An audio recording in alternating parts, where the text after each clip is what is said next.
That's why I asked the cost, because parents are really crying foul over this. CBC is good, but it has come with a very, very heavy burden on our pockets. How do we manage? How do we save? What we are trying to tell parents now is that do not print.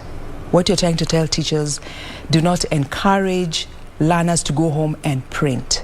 Use whatever is at your disposal within the school environment, within the school community. If I could give an example, again, I'll go back to a practical subject. We're talking about maybe, let's say, music. You're asking learners to come up with a musical instrument. Remember, each community in this country, we have over 47 counties. Each community in this country have an instrument that they can resonate with, okay? So if you're asked to do, for example, a drum, you look for old tins. You look for old leather, which you can get from secondhand, and use it, work as a group, and you'll be able to come up with a drum without incurring any costs. If you're supposed to do some painting, we are encouraging you to look local materials. What are some of the local materials? You can squeeze dyes from plants. I want to give an example of a school where we went and they could not afford paint. And I was like, so what did you do? We used soil. And can I see the prints? And it was excellently done, just using soil. So we are saying innovation, creativity amongst the teachers is quite key. There may have been gaps when the designs were coming up and everybody was, so excited and put in some things, write-ups that this should be done. But we are saying in the learning experiences that are given in the curriculum designs, they talk of learners and teachers trying as much as possible to improvise and avoid expenses, unnecessary expenses. We are saying the do and don'ts of CBA and CBC. Do not just go to the cyber and print. And we are saying if this is happening a lot, then we have sites with KICD where this can be brought to the light and we can see how those schools can be assisted. Because you're talking about laptops and projectors in public schools, and they were given, that's one thing, but are they there? That's the big question. If you visit some of these public schools today, some would even be shocked that you're talking about the fact that they were issued laptops and they should be having projectors. Some have never even seen these laptops. Can I surprise you? Vicinity. Can I surprise you? Surprise me, I'm ready. We went to a school, just concluded grade 3, 4, 5, 6 assessments. I mean 4 up to 5 assessments. And schools were a hue and cry in schools because they were supposed to print the assessments because KNEC uploads and then they're supposed to download and print. And we asked the school, do you have laptops? Yes. How many? 100. I mean, tablets. Do you have projectors? Yes. How many? 1, but it doesn't work. Do you have the teacher's laptop? Yes. So we're like, can I have all this brought out? Do you know the laptops had not even been unsealed? They still have the blue stickers, the way they came in 2017. So they're there, but they've not been and we were able to download all these assessments, put them, and I'm glad ICT is working very well, the ministry. So in every sub-county, there's an ICT expert that had been sent there by the ICT authority. And these gentlemen were able to come over and were able to download all this, help download all these tasks in their tablets. And the learners were pretty thrilled because they were able to just get a piece of paper and look at the questions in color, because 8 CBC is all about everything is in color. So they're able to print, look at all these, the downloaded tasks in the tablets and be able to answer them so easily. So those zero cost on the same. But this is just one school out of the many others that may there are have several. Similar privilege. They do have several. All the schools, that's what I'm saying with much doubt. All the schools? All the public schools that were in existence before 2017 have tablets, laptops and projectors. Schools were even now able to project in cases whereby the tablets are few. Remember, our assessments are supposed to be done at a pace, learner's pace. It's not something that is timetabled.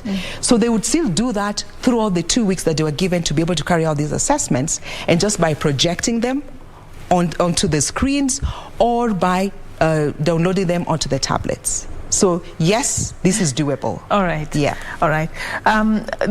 We are heading into a season of national examinations right now. There is KCPE and KCC lined up. Over 2 million candidates are going to be sitting for these particular examinations. Yeah. This is actually a season that is usually a make or break for the candidates. You're either on this side or the other side. That's the culture that has been, deeply, that has been planted in our society. With the implementation of the competency-based assessment, what difference is it going to bring in this particular kind of an environment? Thank you for that. People keep thinking that CBC 844, there's a gap, there's a big difference. The only difference here is pedagogy, the approach to teaching. Yeah. Because I must say that at this level, especially at the higher level, we already have competency-based tasks. They have projects. We have practicals actually ongoing at the moment. And just not to jeopardize the situation, maybe I will not delve much into what is currently going on because the examination is actually running. But we are saying that these competencies are actually there. It's just that people do not feel it. Art and other subjects, music, are actually timetabled in the 844 timetables, but they are not taught because they are not examinable. Because everybody is exam-oriented, that I will not do this because it is not going to be examined. But at the end of the day, the only difference is that the pedagogy has changed. The mode of assessment has changed.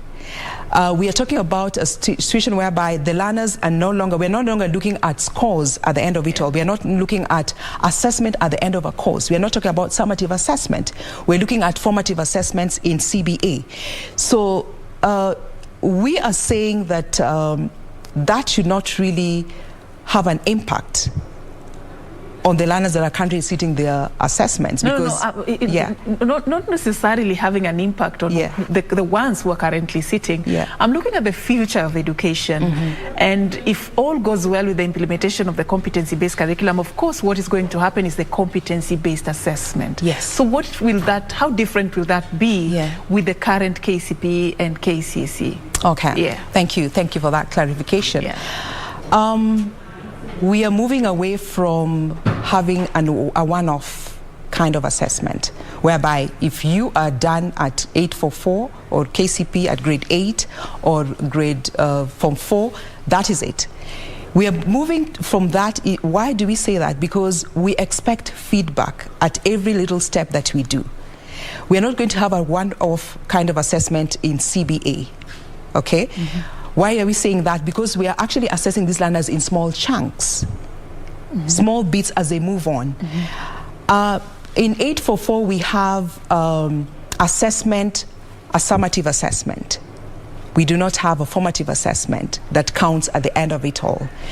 In CBA, what is going to happen now is we have 3 forms of assessment. We have classroom assessment done by the teacher. We have school-based assessment set and done by KNEC, but actually implemented by the teachers within the school environment, not timetabled, because they have to move according to the learner's pace. Some of them have projects, some of them have practicals as they move on. And then at the end of it, they'll have a national assessment. Again, what we are saying is at this level, all the learners are moving off to the next grade and up to grade 6 when they have a national assessment. So at grade 6, grade 9, grade 12, we shall have a national assessment for placement purposes, especially at grade 12, whether they're moving on to going to tertiary colleges or opting to move to the world of work. So learners are being equipped in such a way that you could opt to end at Form 4 at grade 12 and go to the world of work, unlike what we have now, which is a bit different, where they have to move on to tertiary college and move on. So why is this? This is more of a hands-on. The learners are practically engaged in all the works that they do. There's no more rote learning. It's more of a practical, oriented, or performance-based tasks or learning areas that they are able to actually be able to see that there are skills that they have acquired that you can be able to use in the world of work, right up to grade, all those grades. And not to forget, we also have the special needs team, those with special needs, some already in the regular schools and some on their own. These special needs learners are also on a level where we call stage-based. They don't move as per the age. Unlike the regular CBC, where they are moving as per age from grade 1 to 12, there's also special needs. That's why we're telling parents that kids that have special challenges should not be locked up at home, because now the KICD has come up with curriculum designs that will suit them, where they are engaged in hands-on activities. Could it be drawing? Could it be singing? Could it be dancing? Whatever they like to do within, but basic language skills and whatever are also taught to them, so that at the end of it all, they're also moving forward and are not left behind, because we say no learner is left behind in CBC. Everybody is tagged along, irrespective of the challenges that they have or disabilities that they're having. Yeah. So if we are looking at this new, it's not actually new, it has already gained momentum. Does it mean that the score of the learner in every assessment level will count at the end of the day, contrary to what we have now, that a learner can go through, for example, primary school, and they've been performing well, only for something to happen as at the time they were preparing for the national examinations, and they perform not as usual as the way that they have been performing, and then they are judged based on that one outcome. You know, just clarify that a little bit for us. Good question. Everybody seems to be asking that. Yes, CBC is not a one-off. We are having assessments begin from grade 4, 5, 6. At grade 4, everything they do, the school-based assessment, what we refer to as SBA, that was being done the other day, counts 20%. Grade 5, 20%. Grade 6, 20%. So at grade 6, 60% is from grade 4, 5, 6. The national assessment only accounts for 40%. Yes. Okay. Yeah. So by the time you're going for the national assessment, you've already accumulated 60%. Yes. All right, that's pretty much fair, because I have a feeling we lose a lot of potential learners along the way, courtesy of that method of assessing them. You know, they sit for this one examination that is like a make or break for them. Maybe they were not feeling well, maybe anxiety, maybe something was happening around that time, and they didn't perform as good as they have been performing throughout their education, and they're judged based on that one examination, and that changes the course of their lifetime. Yeah. Let's talk about something else that also has been a concern for many. The competition that has been there, that was used to say that these students are A material, these are B material. I mean, it was good and bad, because good in the sense that it pushed others to really like work hard and want to be in a particular level. It was bad because it demoralized others and made them feel like, we belong in a particular class. How is this going to change going forward, so that we are not just putting learners in one basket? At the same time, we are not discriminating against others. How are you going to, Yeah, good question. There's no more lumping the learners in a basket. Every learner has a potential, and each potential is unique in itself. So as learners move forward, each of them is developing a competency and a liking, if I could use very simple terms, for a particular learning area of their choice. You'll get a learner who will say, I want to be music, I want to be a drama, a comedian. All this is going to be taught. I want to be a hairdresser, So the tasks and skills need to be developed as the learners move, and the teachers should be able to track the learners' pathways as they move forward, and where their strengths are, and how to make the areas that their weaknesses are even get stronger, so that at the end of the day, all this has been built right from PP1, PP2 as they go on, because they're exposed to an array of learning areas. So it's up to them now to build, kind of decide, where do I belong? And like here, where you are closed, you must do 1, 2, 3 subjects. But as these learners move over up to grade 6, as they're moving over to junior secondary, they've already have kind of built a foundation into where they're going to end up at the end of it all. So the learners can be able to tell this. But then as they move forward, the subjects get lesser, and they're able now to diverge into areas that their interests are. And talents are also being able to be built at this particular level, because if somebody loves football, already that's a sports and science person. If somebody's area is singing and dancing, that's already somebody who is going into the creatives person, performing arts. If somebody is oriented to the maths and the sciences, that's already an applied scientist person. So careers are built at a very early age, and skills and talents are tapped early enough, unlike in the previous system where we would lose most of them. And those athletes that we have, those dancers, because people would always blame the kids, you keep on dancing, but you don't know that's where the talent of the learner is. And yes, there are now jobs in all those pathways, all those careers now. So all this will be tapped at an early age to enable the learners broaden their areas of talent and interest as they move forward. Well, how do you sell that to a society that is really rigid in certain professions? Everyone wants their son or daughter to be a doctor, to be a lawyer, to be a neurosurgeon. How do you sell this to that kind of a society? Once again, we are saying parental engagement, because it all stops, the buck all stops with the parents and the ones who keep insisting, mine has to be a surgeon, mine has to be this and that. What you're telling them now is things are changing, and we have to embrace the 21st century skills. And we also have to open up to these learners to be in certain careers that everybody is running away from. Look at, for example, plumbing. Plumbing is a career that people's demeaning, but out there, they're the most well-paid. Look at painters, look down upon, look at artists. And there are all sorts of artists. Could be a singing artist, could be a drawing artist.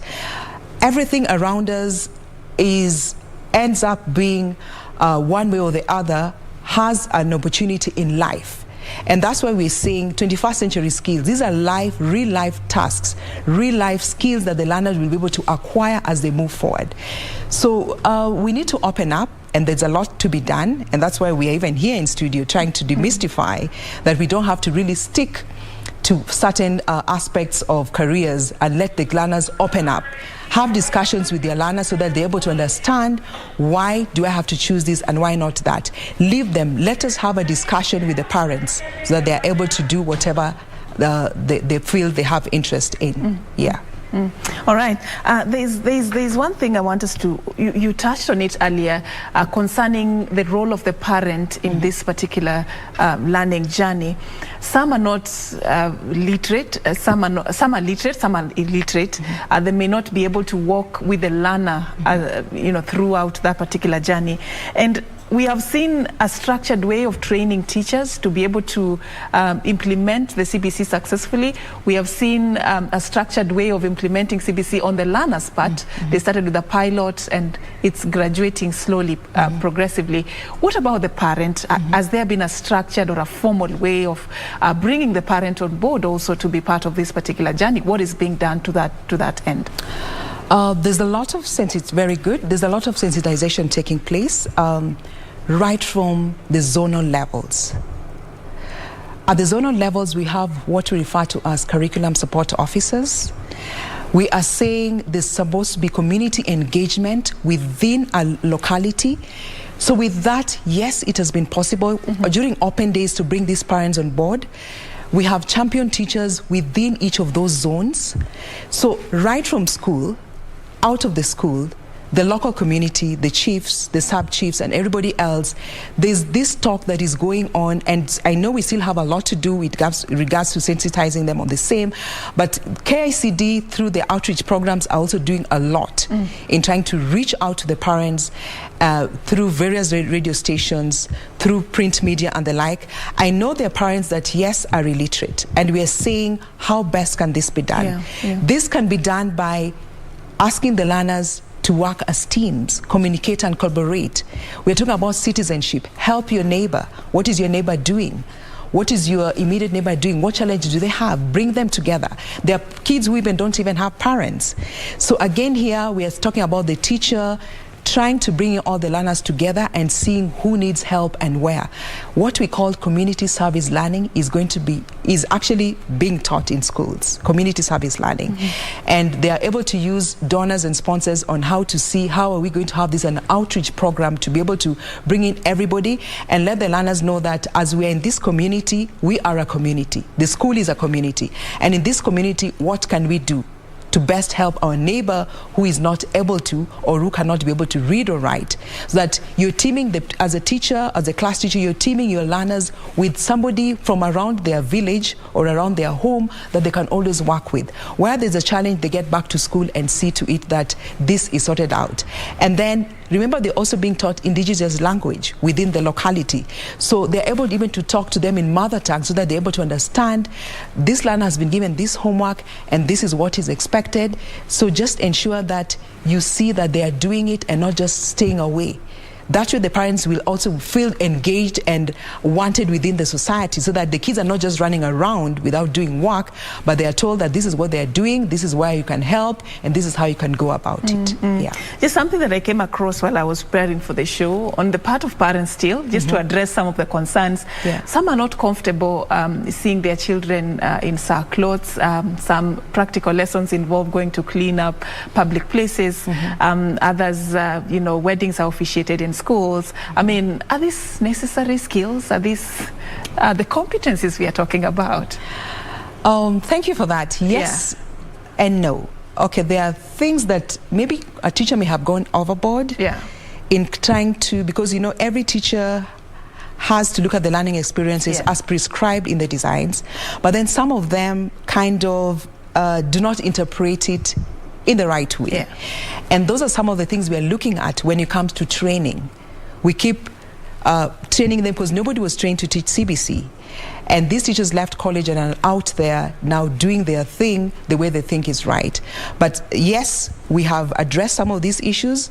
We are bringing corrective measures on how to go about it so that we are also not going overboard. And I want to believe in the near future, you're going to see a difference. That was just... We're not going to see our children in marketplaces cleaning. But cleaning is okay. Because just even at home, the kids clean. All right? You are trying to tell them you can work as a community.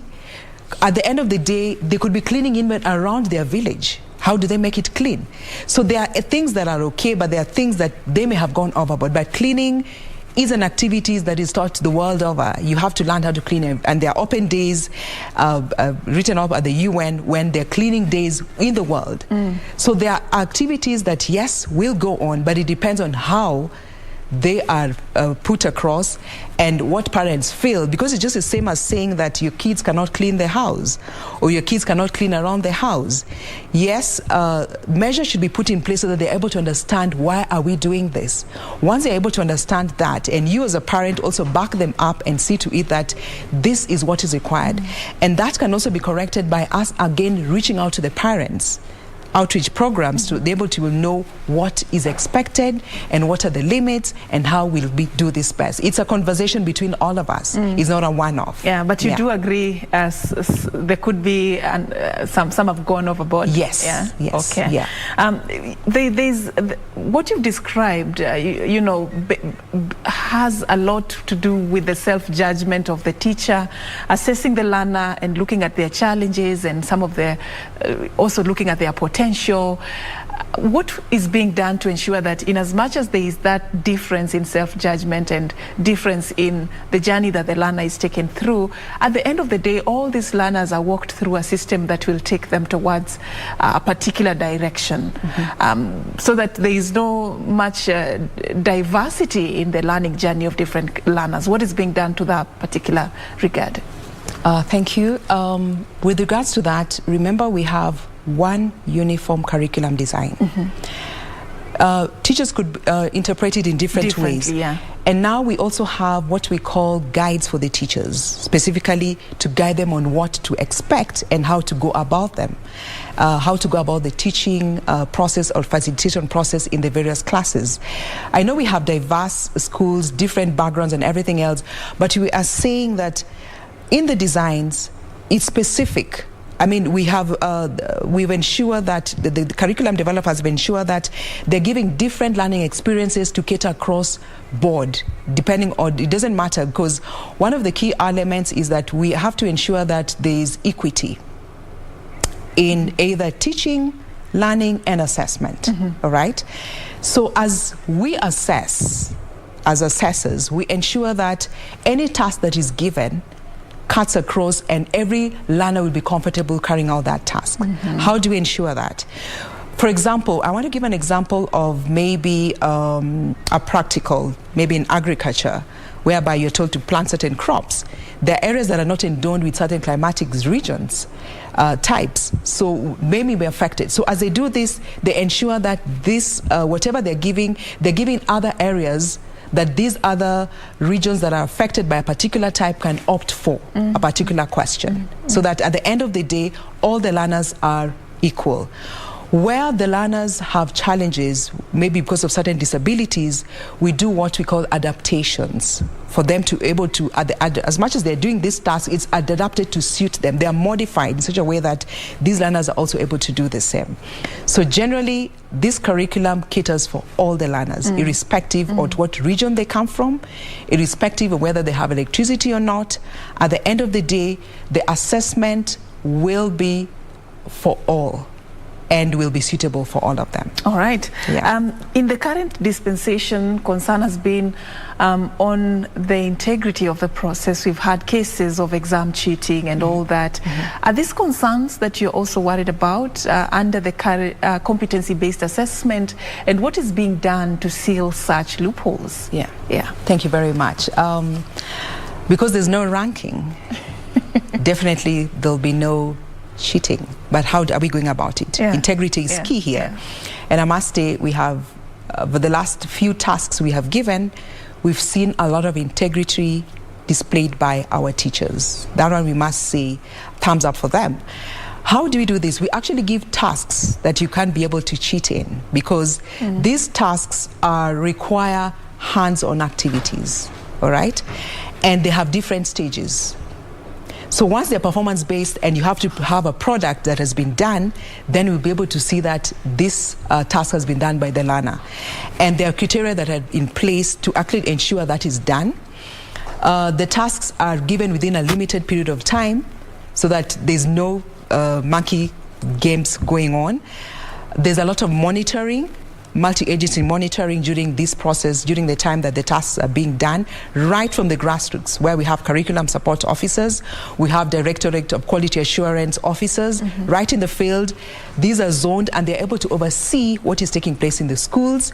We're also ensuring that the tasks that are given, there are an array of tasks are given, which are practical, as I've already mentioned earlier. We're also training the teachers on how best to assess these tasks. And as we're doing that, we're also trying to inculcate the culture of integrity in them by telling them that this is one of the professional aspects of you as a teacher that you're supposed to carry out. So yes, that will actually enable us be able to cut down on that with continuous training. And remember, this training is not a one-off. We train every holiday through the Teacher Service Commission. This is done, and we keep on stressing. And then KNEC, Kenya National Examinations Council, as an individual, has also ensured that training on how to assess this task was done to we did 4,000 regular teachers and 2,471 teachers from special needs education institutions were also trained on this, so that they're able to cascade the rest to the rest. Yes. Genevieve, I want us to take a very short break right now. We are coming back to continue with this conversation. As we take that break, we're talking about the competency-based assessment, and of course we will be back to discuss more on this. I'm engaging Genevieve Kopio. She's from the Kenya National Examination Council, a subject specialist. Let's take that break now.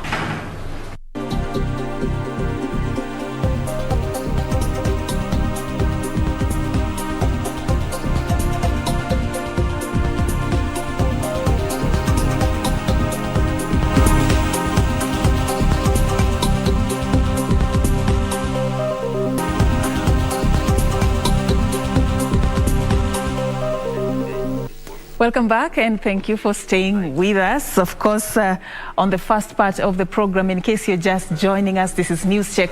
We have been talking about the competency-based curriculum, just looking at its implementation and also discussing in depth the competency-based assessment, how it's done, its importance, and how it is different from the current form of examining learners. And of course, I've been having this conversation together with Genevieve Kopio. Genevieve is a specialist dealing with fine art and design at the Kenya National Examination Council. Thank you, Genevieve, for your time. A lot you have shared concerning the competency-based assessment, and I just want us to wind up this conversation. Just quickly tell us a little bit about, what you foresee as the future of education if things go according to plan, if we do not experience any technicalities. What is the future that you see with our learners and even their state of preparedness for the work environment? Thank you very much. Going forward, we have a bright future for this country because we're going to have enough personnel for the workforce in terms of competencies that have been acquired, cutting across all the subject areas, all the fields.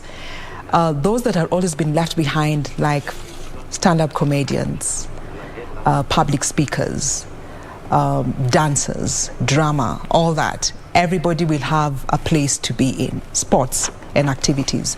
So generally, we can't say there's going to be a challenge coming future, but the workforce will be more richer because as we speak now, we lack so many personnel in the fields of the technical areas. We don't have plumbers, we don't have painters that are professionally trained, and people seem to be looking down upon certain careers, but now it's becoming demystified because even a hairdresser that you take for granted will now have a place in society and really stand out so that nobody demeans any kind of profession. Yeah. All right, thank you so much. But before we get there, are there any technicalities or challenges that you foresee, and how do we address them so that we can get to that future that you have shared with us? The teaching force, we want to believe once they get equipped and retooled, then the future for us is very bright. The teaching force. Yeah, basically that should be it. And then once we have the infrastructure in place in terms of equipment, in terms of classrooms, which is ongoing as we see.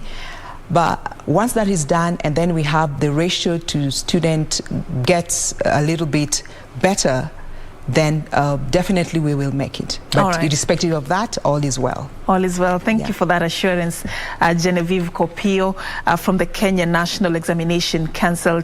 We have been talking about the competency-based assessment. Once again, asante sana for creating time for us. All right.